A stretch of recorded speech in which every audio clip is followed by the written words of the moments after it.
Hi, my name is Demaya Rogers, 12th grade counselor here at Eastside High School. Welcome and congratulations to making it to your senior year. This year, we feel many emotions and feel like quite the roller coaster. My goal is to help students, parents, guardians, and family navigate this time so that we will be successful and we're all celebrating our students and their hard work at graduation in May. Let's meet some of the members who are going to help us achieve our goals. While there are many people here to support you during this time, I want to highlight some important members located in the guidance office. As mentioned earlier, I am the 12th grade counselor, and here you will find my name and contact information. I'll be working with our seniors, helping them to locate post-grad opportunities, whether that be in the workforce, military, or college. I can assist with applications, scholarships, college visits, and any other questions you may have regarding future opportunities. Please reach out to schedule a meeting and get connected. Ms. Vaughn is our records clerk. She deals with transcripts. We will visit this again, but she will assist with making sure those are sent to the appropriate location. She is also the person you will see if you are in need of an ACT or SAT fee waiver. Ms. Starr is our attendance clerk. She is the person who receives the notes that are turned in prior to first period to excuse student absences, and she will enter them into Infinite Campus. She is also who will take the documents received from college visits to excuse the absence. Per the Newton County Schools Handbook, seniors are allowed up to 3 college visits in preparation for post-secondary education. As long as appropriate documentation is provided upon return, the senior is not counted absent, but is responsible for all assignments missed. It's important to get and stay connected during your senior year. This year will be filled with lots of information going around, and it's critical that you are aware of how to receive and access this information. Mr. Chur will release information via email, Parent Square or Student Square, and social media. This information is for students and families and a great way to see what's happening in the news for seniors. You can also scan this QR code that will take you directly to the EHS website, which houses more information. Please follow us on social media and be on the lookout for Mr. Chur's Eagle News. If you have any additional questions, please feel free to reach out to any of us on your senior team. Let's talk a little bit about academics. We are almost to the finish line, but don't take your foot off the gas just yet. We expect our seniors to be responsible and stay on top of their grades and what's going on in their classes. As their support, it is important that we aid them in this process. Ask your students about their classes, how they're going, and their grades. We distribute progress reports and report cards throughout the year, and you can also view their academic standings on Infinite Campus via the parent portal. Make sure they're checking in with their teacher if they need assistance or do not understand the subject or topic being discussed. Their teachers are here to help, but won't know if there's a concern if it's not brought to their attention.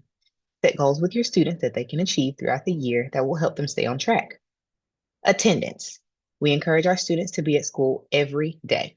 If they are not, it can be a significant detriment to their success. We know sickness happens and want you to stay home if you're not feeling well. But please remember, students must acquire enough seat time in their courses to receive credit at the end of the year. Students receive 5 parent notes for the year. We encourage students to use them wisely. Once a student acquires 10 unexcused absences in a course, they will not receive credit for that class. Absences do not reset at the end of the semester in December, so please keep an eye on how many days you have missed. Credit recovery. If your student is making up credits that are needed for graduation, they will be placed in credit recovery to complete their courses via Edgenuity. Ms. Turner, our graduation coach, will meet with the students to aid in starting these online courses. She is also who students will contact if quizzes or tests need to be reset, if issues with the platform arise, and when the course has been completed. I encourage seniors to try and complete this during the first semester if possible. We don't want you to lose focus on the courses in your schedule, but as the second semester approaches and there are more things to focus on, stress levels may begin to increase. Allowing classes to drag deep into the second semester may cause them to fall off the students' radar. We don't want that, so let's encourage them to finish these courses and stay on top of their workload. Transcripts. This will be the magic word during your senior year. Students will begin asking for these for many reasons. Transcripts outline the classes that have been taken, credits received or missed, and their GPA. This can be found in Infinite Campus. This year, there will be different kinds of GPAs on which students will focus. Your cumulative GPA is what will be on the transcript. Every class that has been taken in high school will be counted in the cumulative GPA, and it is on a 100-point scale at Eastside. Hope GPA is a completely different GPA. The Georgia Student Finance Commission uses this for eligibility for Hope and Zell Miller Scholarship. For Hope, you must have a 3.0 GPA or higher, and earn a minimum of 4 full rigor credits. Zell Miller Scholarship requires you to have a 3.7 GPA, earn a minimum of 4 full rigor credits, as well as qualifying test scores on the ACT or SAT. To receive either scholarship, you must plan to attend and be a degree-seeking student at a USG, TCSG, or eligible private college or university in the state of Georgia. If you attend school in a different state, you will not receive the scholarship. A student's Hope GPA can only be seen in Georgia Futures. Your student will need to log in or create an account in Georgia Futures to view this information. I would encourage viewing this early so students can see where they stand and the work that needs to be done to remain or become eligible. We don't want to leave any potential scholarship money on the table. You can also view their Hope GPA report, and it will show you which classes are factored into this GPA, but it's typically core classes, world language, and fourth science options. Courses that are not included in Hope GPA calculation are high school classes taken prior to entering high school. For example, if your student took physical science and or algebra in 8th grade, those will not be factored into the Hope GPA, but will be factored into the academic GPA.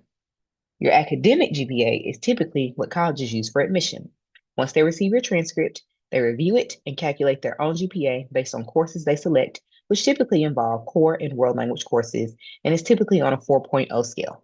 So just make sure your students understand the difference between the GPA types.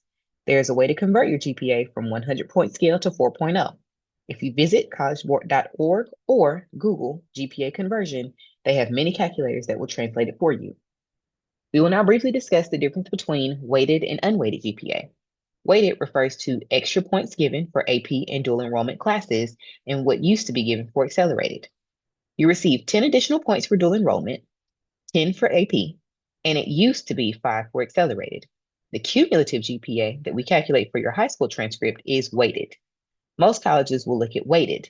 Your unweighted GPA is calculated when the additional 10 points are removed.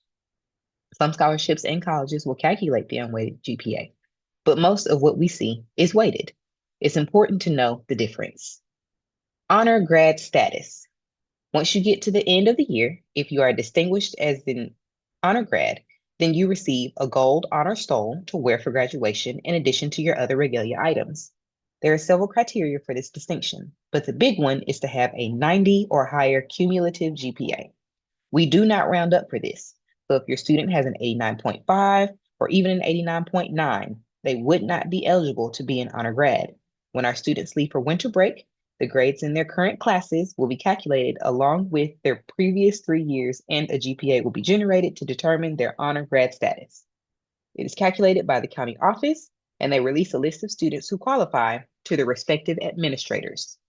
So please encourage your students to do their best in these upcoming months, especially if they're teetering right on the border of qualifying GPA. We typically begin notifying students about honor grad status around March. Every 12th grader needs to know how to access their Georgia Futures account. There are many things that they will be dealing with in this platform, so make sure this is something that you or your student is able to access. I mentioned earlier that their Hope GPA is something that you will find here, and it's the only place that you are able to see this. They can look at their detailed Hope GPA report, the rigor requirements to make sure they satisfy that criteria. As mentioned earlier, to be eligible for Hope Scholarship, a student must complete 4 courses of rigor. These do not have to be AP courses. There are many courses that fall into this category, and you can access this list in your Georgia Futures account. This is a very important piece of the Hope and Zell Miller scholarships. Students are also able to research lots of colleges and scholarships based on specific criteria that fit what the student is looking for. You can also begin the college application process using this platform and send transcripts. If you're applying to a school in the state of Georgia, you can log into your account and request that your transcript be sent to that college or university. It can be private or public, but it does have to be located in Georgia. Students can do this on their own, so it's a great tool to have. We talked earlier about the importance of staying connected and taking advantage of opportunities provided. There's lots of information available for college applications, financial aid, SAT and ACT, and although counselors have lots of knowledge in this area, things change frequently. Instead of always giving information, I like to give the source of the information in case something does change. I like parents and students to be able to access it outside of me. I think it's also important for students to learn how to research and find information that is beneficial to them and not just be told. So I'm sharing a few resources on this slide and the QR codes to be redirected to these sites. Common App. I have linked an information page that has a video that's helpful for both you and your student. Lots of seniors will use Common App, and as it says, a common application. Students complete one application that can be sent to multiple colleges. Not all colleges in Georgia acknowledge Common App, but there are multiple around the country that do. I have also added a QR code for the HBCU Common App as well. Using this platform allows me to input all the information like transcripts and school profiles once, and it's available for all colleges. It's a great way for students to organize and reduce the redundancy of filling out multiple applications. Not all colleges will use this, but it's easy to log in and see who uses it, so use this code to explore. Georgia Student Finance Commission. Any financial aid that your student will be receiving, whether for technical college or 2 or 4-year colleges and universities, will be run through GSFC. Hope and Zell Miller go through this. Brenda Vaughn is a great resource for using anything financial aid. FAFSA is something that you will hear lots about. She's going to be a great resource helping you with this application and the many changes that have been made. I don't think there's a question that she doesn't know the answer to, so I wanted to share her contact information so that you can contact her directly and set up an appointment. FAFSA. Like I mentioned earlier, there have been many changes to this application, but it'll be a critical piece for students attending college. FAFSA is typically available by October 1st. This is where all of your financial aid for college comes from. Federal funding, your Hope and Zell Miller scholarships, and the school-based aid will all come through FAFSA, so it's critical that this is completed. There's both a student and parent guardian portion in this application. Please use Ms. Brenda Vaughn as a resource for completing this step. I have also linked the information to Georgia Futures that discusses college and career readiness. On this slide, we will discuss college entrance exam. We could spend lots of time here, but I'm going to try and condense it to important time-sensitive information. Are test scores required, and what do we need them for? During COVID, rules changed and test optional policies went into place. Some of these policies have remained, while others have changed. The USG test optional policy is for all state schools in Georgia, not private schools, but state schools. They have a tiered system. There are 3 schools that require you to submit SAT or ACT scores with your application for it to be considered. Those are the University of Georgia, Georgia Tech, and Georgia College and State University. The reps will tell you that you must submit test scores, but this is not saying that a lower test score will be a deal breaker, so please don't let that deter you from applying. Applying to college is a personal process and will be unique to each student. I encourage you to get the facts. Don't listen to or compare your standing with others. As stated earlier, the aforementioned schools require that test scores be submitted. The remaining USG schools use a tiered system. Research schools, such as Georgia State and Augusta University, waive test score submissions if you have a 3.4 GPA or higher. You can still submit them if you want to, but you do not have to. The next tier, comprehensive universities, such as the University of West Georgia and Valdosta State, require a 3.2 for test optional. And state colleges, such as Savannah State, North Georgia, and ABAC, require a 3.0 for test optional. SAT and ACT registration, you go directly to their website. SAT is collegeboard.org, and ACT is act.org. To register, you have to create an account and complete the steps needed for registration. If you think you may be eligible for a fee waiver, please look into that as it can waive your registration fee. See Ms. Vaughn in the guidance department so that she can provide you with the application. Once completed, returned, and approved, she will provide you the code needed to waive the fee. You can also apply for your own SAT waiver in your College Board account. If approved, your fees are automatically waived at the time of registration. I wanted to share some additional resources with you. USG.edu offers a wide range of information regarding schools in Georgia. It's a good tool to frequently check this resource to see if things have changed. Things like test optional information can be found here. You can look up colleges, their profiles, and even do a tour. While college visits are permitted, not all students are able to physically attend the campus. This is a great way to see what colleges and universities have to offer. You can also check out the degrees that are offered and jobs within that field that might be available to you. You can do a cost comparison of different institutions and also start financial mapping. See how Hope and Zell Miller Scholarship will cover and what costs will be remaining to you. There are many opportunities for scholarships out there, but this helps with a visual to know what's needed. Students can also use YouTube for virtual tours. The college tour has many videos from different institutions that show students what each school has to offer. Take some time to explore and find the best fit for you. Let's discuss our technical colleges in Georgia. These institutions are becoming more popular and serving each of our students' unique needs. Many students may not see themselves attending a four-year institution, so this is a great tool to help them identify post-secondary options that best suit them. Here, they will find lots of programs leading to certificates and degrees that can be complete in as little as 6 weeks up to 2 years at a technical college. It can be used as a standalone degree or certificate, or students can complete their first year or two at a technical college and then transfer to a four-year school. This is another plan that we can sit down and discuss if you are unsure of what plan may fit you best.